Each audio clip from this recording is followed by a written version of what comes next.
Good morning, everyone, and thank you for being here today. As Flo said, I'm new in the job, but it feels like it's been a long time because if there is something that I learned in the last few months is that this industry is changing very rapidly, and not only because we're changing very rapidly, but it's also because the industries you work at are also transforming very quickly. So what I'm going to do today is I'm going to tell you a little bit about how traditional use cases that CARTO was involved with are changing as your businesses are changing, and how that is actually good for not only for business but also for society. Before that, I want to say a huge thank you to all of you for coming here today. Many of you coming from all across Europe, customers, partners. I think you're going to have a fantastic day today, a lot of super interesting sessions. But the other thing that we have here for you today is actually a room full of your peers that are, in many cases, working in problems that are very similar to the ones that you're facing. So please take advantage of the opportunity to network a little bit during the breaks, get to know your peers, and understand what's going on in the industry, because there are a lot of interesting things happening right now. And normally now what I will do is we'll start talking about, there you go. So I will normally start talking about our customers, which is you, but we thought I will do it in a different way this time. I will start talking about your customers and what your customers think that location intelligence actually means. And the reason for that is that at the end of the day, like people on the streets are the one benefiting from all the work that you're doing. So we thought that would be a good opportunity to just go out and understand what they think that location intelligence is. As you know, if you live in Madrid, we had a very busy weekend last week with the Champions League final. So we just went out there and asked a few people to tell us what they think that location intelligence actually means.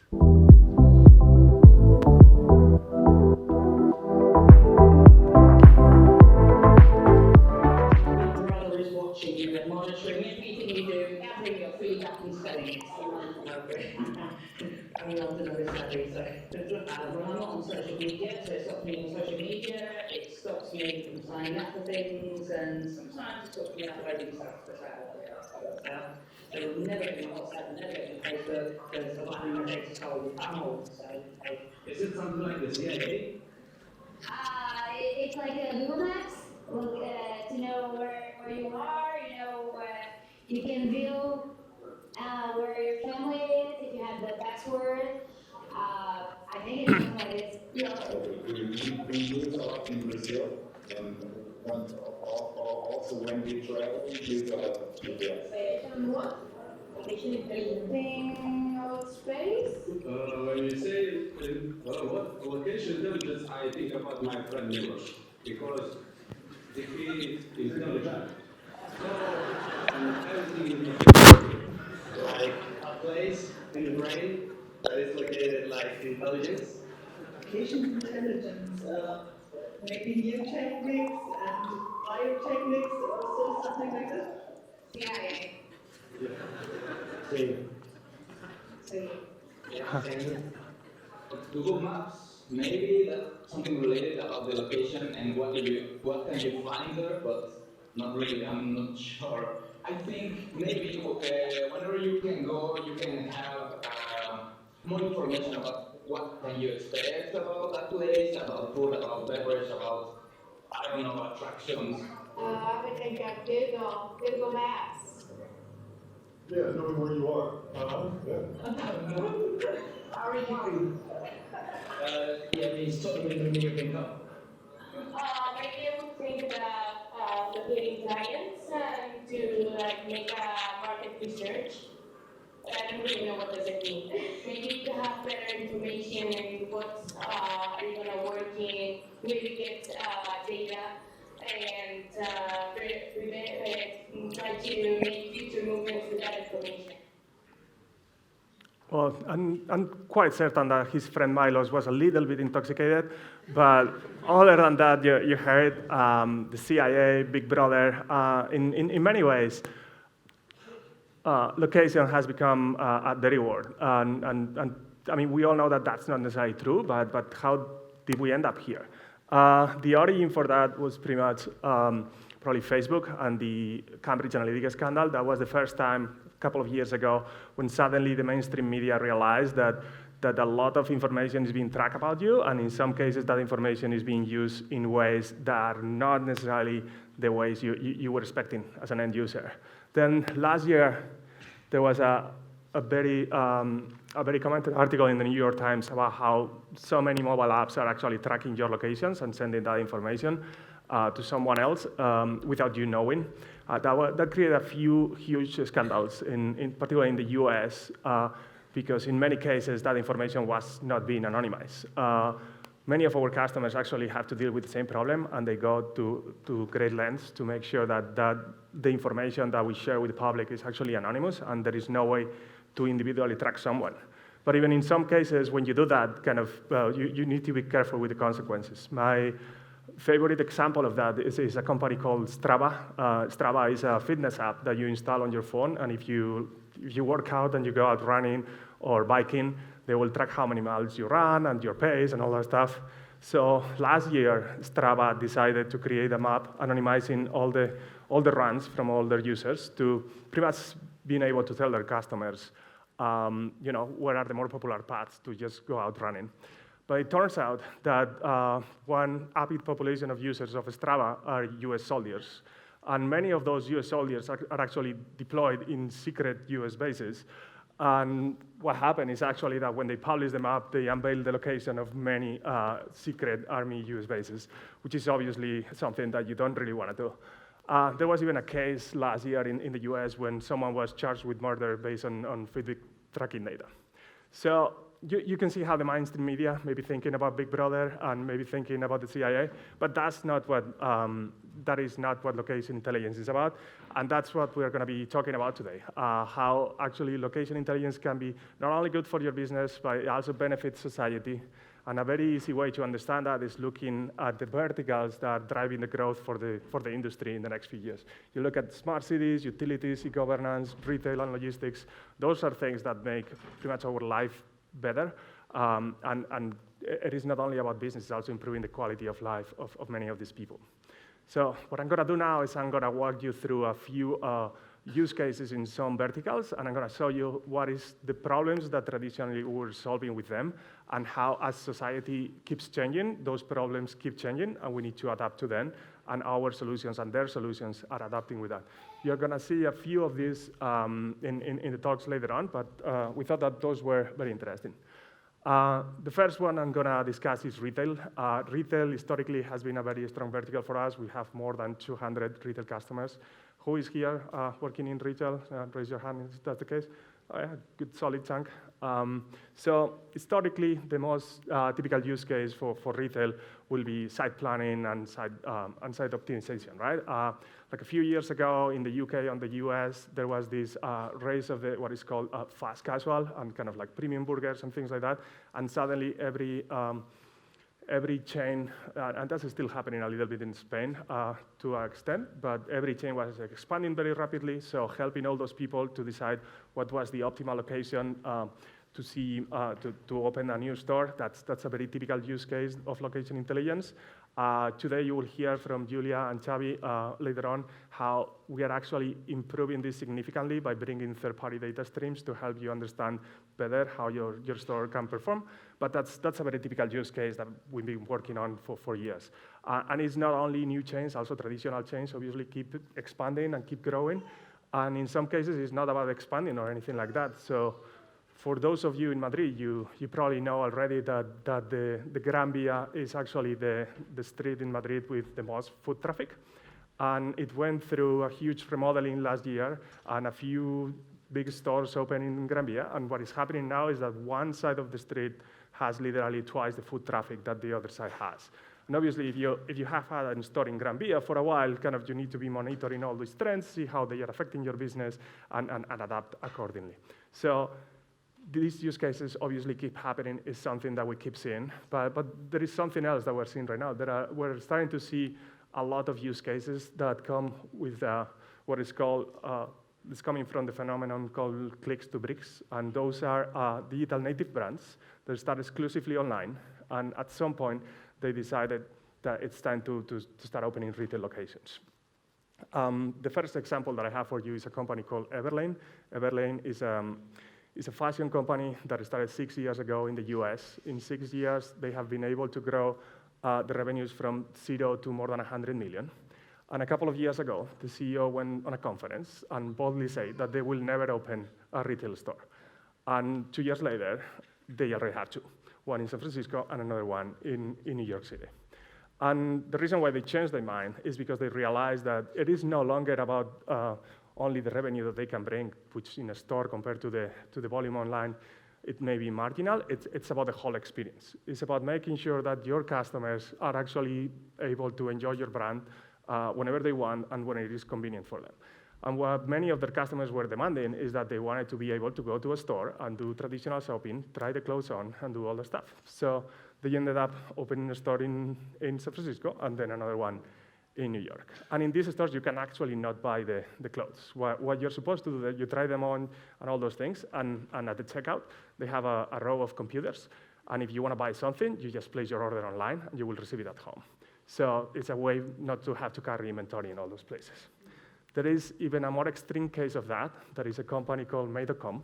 Made.com is a furniture company started in the UK in 2010. They already have 3 retail locations, and what they're aiming to do is becoming the digital IKEA of the 21st century. That's kind of how they define themselves.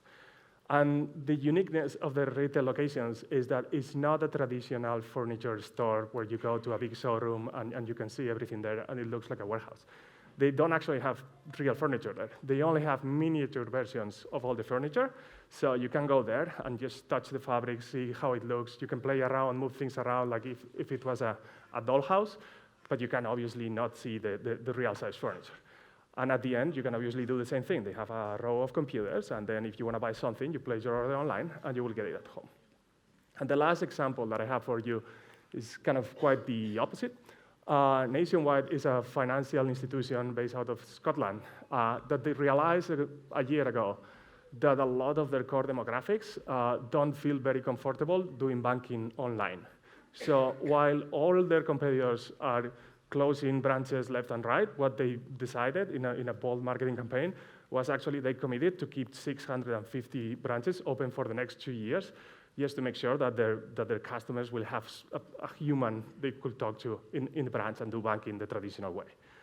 Very bold marketing problem. As you can see, many of the questions that you will be asking here are geospatial, so we're able to work with many of those companies to do things that are relevant for them. And clearly voting the kid. It's like, maybe I should speed that up. But this is the typical geospatial problems that we can work on with this new information. So what I'm going to show you is a spatial data model that we built with one of those companies that started online, and I'm going to show you how it's different from the traditional site planning case that we'll normally do. In this particular case, this is a fashion company based in the US, started online, and pretty much they were thinking about opening their first physical store. So what they did was the traditional site planning, right? We were able to find all the clusters where people go shopping for things like that. But in this particular case, their main motivation was to make sure that the current customer base was able to go to the store and experience the brand in a way that they couldn't do online. So what we did was taking the addresses of all the online orders that they received in the last year, and pretty much we figured out what were the optimal areas to place these stores. So it was particularly convenient for existing customers. So that was kind of the new variable that we were able to introduce here and do site planning specifically tailored for this brand.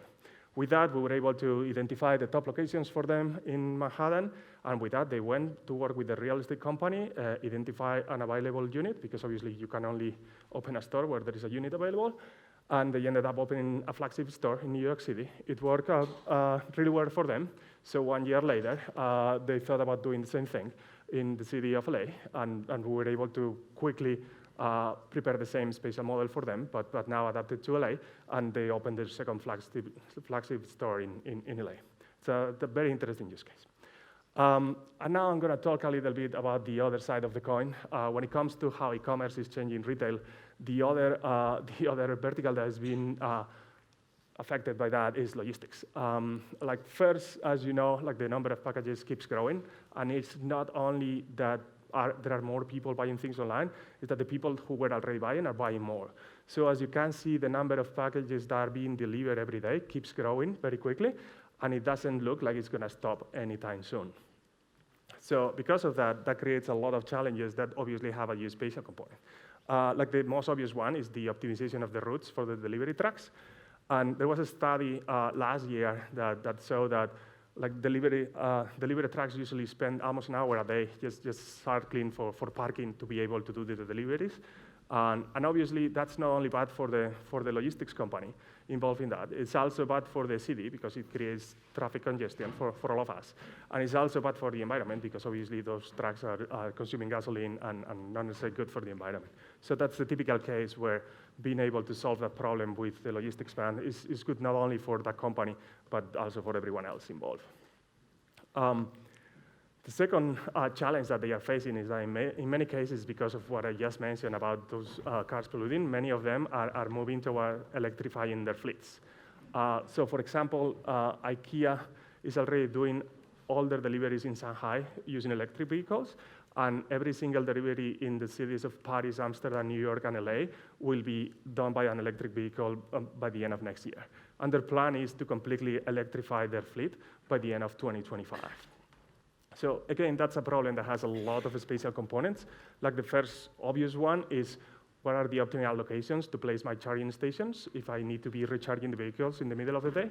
And the second one is, it creates a very interesting optimization problem where it is not only about where your deliveries are, it's also about how, what is the range that I can cover before I have to go somewhere else to recharge the vehicle. So it creates a more complex routing problem that we need to account for. So another very interesting challenge. And the last one, and I'm pretty sure that you have seen this in your lives already, is about packages that don't get delivered. Just picture this situation. You're at home the whole morning, you're expecting a package, you go out like for literally 10 seconds, and that's the moment where the messenger arrives and you're not home and they cannot deliver the package. Raise your hand if this has happened to you. It's like, of course, and if you are not raising your hand, you're probably lying. So as you can imagine, this is bad for everyone. This is bad for the delivery company. This is bad for you because you didn't get your package and you need to reschedule. And again, for all the reasons that I mentioned before, kind of that means that there will be another delivery, another truck driving around the city, and more pollution being generated. So this is another interesting problem that many delivery companies are facing right now. And the most obvious way to attack this problem that many companies are already using is using local stores as pickup and drop-off points. So instead of the package being delivered at your home, it will go to a store near your house, and you can go and pick it up there whenever it is convenient for you. Obviously, that has a lot of limitations because pretty much as a logistics company, first you need to find the stores that are willing to work with you. Second, not every store is suitable because they need to have a lot of space in the back, things like that. So kind of like all the locations that you can get in an area are not necessarily the optimal ones. So the second example I'm going to show you today, something that we did with a logistics company in the UK, where pretty much they were thinking about replacing all those stores by smart lockers. You have probably seen some of those smart lockers. Pretty much what it means is that you place a locker, and then it has a keypad, and you will get a code over email, and you just drop off your package there or pick up your package there. And so this company was thinking about replacing all the pickup stores in London by smart lockers in the tube stations. So what we did with them was building a spatial data model that saw an analysis that analyzed not only what will be the economic impact of that, because obviously there is a cost associated to deploying a smart locker, but at the same time there is a higher cost associated to running a network of stores where you can pick up your stuff.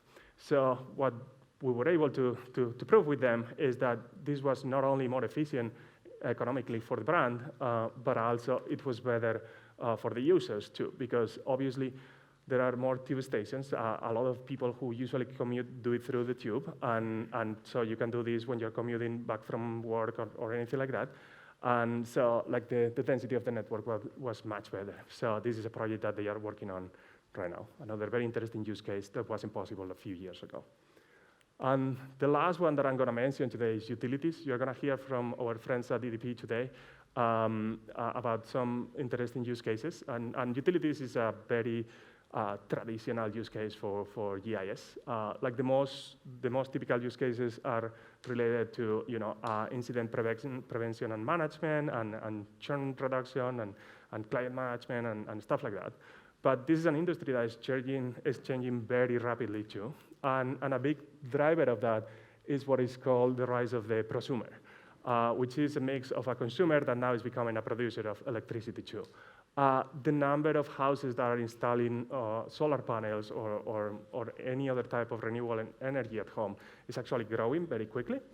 And that is actually a very interesting phenomenon because in many cases it's actually very good for the utility too, because suddenly they have another producer, they don't rely only on a source of energy production, they can balance the grid with that. There are many technical reasons why utilities actually want to encourage many of their consumers to become prosumers.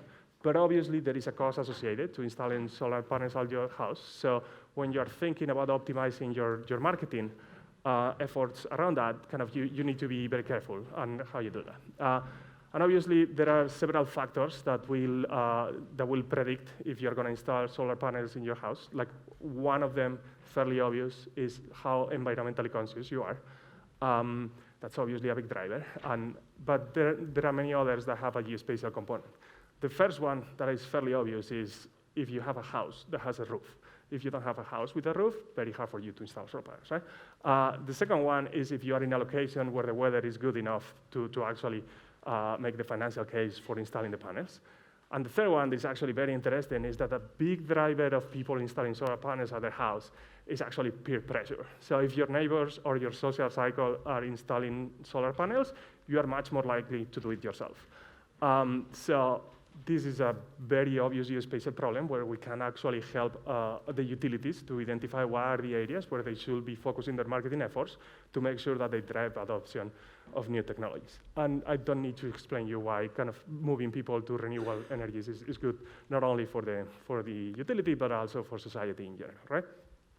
And the other interesting example that has to do with this moving to green is electric vehicles. Obviously, the number of electric vehicles in the market keeps rising. That's something that it's going to continue growing over the next few years. And that also presents a lot of different location intelligence challenges.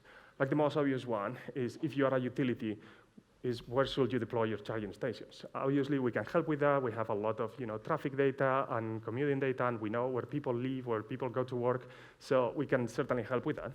But there is an even more interesting challenge that is that if you are actually installing electric vehicles or actually people are buying electric vehicles in an area too fast, it actually creates a lot of pressure in the electric grid because suddenly your house is consuming a lot of additional electricity.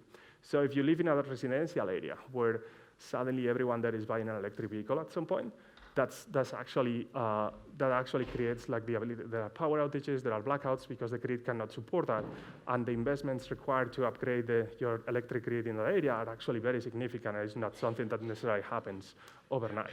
A good example of this is actually happening right now in the city of Palo Alto in Silicon Valley. If you live in Silicon Valley, you either have a Prius, or if you actually work for one of the companies that recently IPO'd, you probably bought a Tesla, but those are the two cars that you're going to have. And pretty much in all those places what is happening right now is that everyone is charging their vehicles at night, and the grid is not ready for that in that area. So they have a lot of power outages and things like that. So a lot of utilities are thinking ahead of this. They have seen this happening in these areas, and they are starting to plan what should they do about this and how can you plan for that. And that's something that we can actually help with. So it turns out that we know who is going to buy an electric vehicle. So the average buyer of an electric vehicle is actually 93% male, is college educated, is someone who usually spends a lot of money in cars and also in technology. And with that information, we can do a lot of things to create a spatial data model that will help the brand to identify where people are more likely to buy electric vehicles. So in this particular case, working with a utility in London, what we did was creating what we call an electric vehicle purchase probability index. That is pretty much a spatial model that is based on all the factors that I just mentioned, demographic data and also transaction data to understand who is actually spending money on all those things. So with that, we can go to the utility and tell them those are the areas in London where more likely you're going to see additional consumption due to people buying electric vehicles. So if you're thinking about upgrading your grid, those are the areas where you should go. So a new use case that wasn't necessarily a problem a few years ago, but that now keeps happening all over the world. And pretty much those are the three examples that I have for you today. I think the most interesting examples are going to come actually from you during today. And I hope that I was able to convey a little bit the message of how location intelligence is much more than tracking.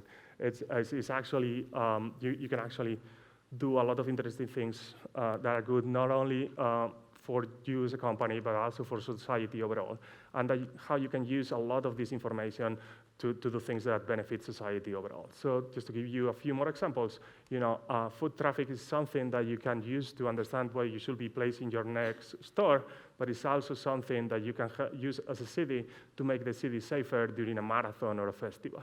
Or transaction data is something that you can use to understand where wealthy tourists are going to go for lunch, but it's also something that you can use to understand how a road closure is going to impact small business owners in your area. And that's pretty much what Discovery is about. It's about you showing us some interesting use cases and how you are using that to make your business better, but also to make society better. You're going to hear a lot of those examples today, and they are really, really interesting, so I hope you enjoy it. I also want to say a quick thank you to our sponsors, Geogramma and TomTom, who actually made this possible. And just to close it up, I'm just going to do it with some personal news. Many of you probably heard this already, but last week we acquired a company called Geographica, who has been a partner of ours for many, many years.